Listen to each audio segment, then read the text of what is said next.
So hey guys, welcome to another Warframe video, and today we're going to take a quick look at our newest pet of Warfans that was released with Deimos Arcana, the Arum Spinosa. So first things first, how do you get your hands on this? Well, all the parts for the Arum Spinosa are rewarded from the second tier of Isolation Vault Bounty. So the blueprint is a common reward, the guard is an uncommon reward, and the rivet is a rare reward. And you're going to have to get the blueprint, of course, as well as 2 guards, 1 rivet, and then invest 20,000 credits, 1 trapezium xenohast, and 1 cabochon embolos, which you get from mining. Now, as I've mentioned already, the Arum Spinosa is a pair of Master Rank 11 Warfans. It's actually a rare plant that you use as a Warfan, which I think is kind of cool, that does 297 damage per hit, 202 is slash, 59.4 is puncture, and 35.6 is impact. They come with an attack speed of 1.08, 9% crit chance with a slightly below average 1.9 times crit multiplier, a range of 1.7 which is somewhat short, and a very high 37% status chance. Now, just like the Quasas, another Warfan that you can also get on Deimos, the heavy attacks with this weapon will release a set of projectiles, 12 with the first attack and 6 with the follow-up attack, that supposedly do toxin damage, but for me it seems to be just doing normal weapon damage because I'm able to proc slash and puncture with maybe added toxin on top that then gets combined into your other elements. Now, as far as the setups are concerned, I have 2, one for light, one for heavy, and they both require 1 Forma where you add a V, though that is with 3 and 2 primed mods respectively, so you can easily bump it down to 0 Forma. But anyway, for the light setup we're gonna go with Slicing Feathers, which is a pretty good stance, Condition Overload because we have more than enough status to make it worth it, Primed Fury because for me personally the weapon doesn't have enough crit to run Berserker reliably, then we have Primed Reach to bump up the range up to 4.7, which is really nice with the flailiness of Slicing Feathers. We follow that up with Drifting Contact for the combo duration and status chance, Carni's Mandible to boost our slash as well as status chance, and then Vicious Frost, Primed Fever Strike, and Virulent Scourge for a crap ton of viral damage and a ton of status.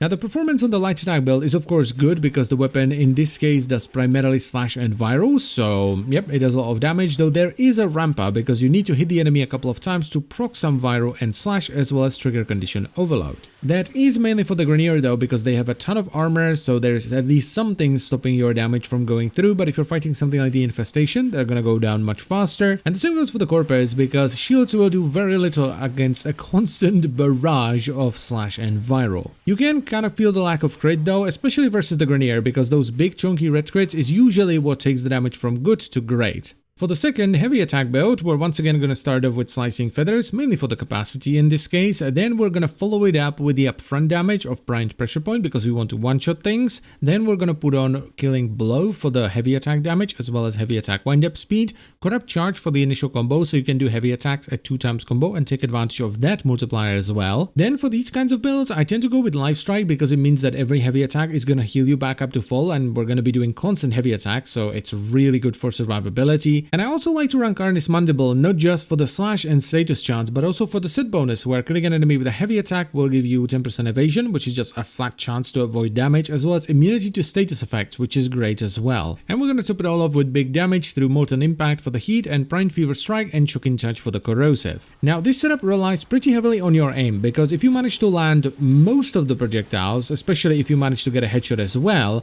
you're gonna one-shot pretty much everything you come across. It is very strong, and it's actually why I went for pure damage rather than running dual stat mods, because there is not really a point to proccing status if you can one-shot things. The only issue with this setup is when you take it up against the heavily shielded Corpus, specifically ones that can replenish their shields like techs, because if you miss their weak spot, they can replenish their shields and you're going to be stopped by shield gating again and again and again. Though that is only an issue for very few enemies. So all in all, the Arum Spinosa is not too shabby, it's just a decent melee weapon. The problem I have with it is that aside from it being somewhat easier to get than the Quasas, because you don't need to farm Scintillant and you don't need to get a Settiglass shard from Grandmother, it's kind of worse in every other way. Well, aside from the status, I suppose, the Arum Spinosa does have very high status, but the Quasas requires a lower mastery rank, it has crit, 30% of it as well, which is very high, while still having enough status to make a hybrid setup viable, and its heavy attacks, unlike the ones here,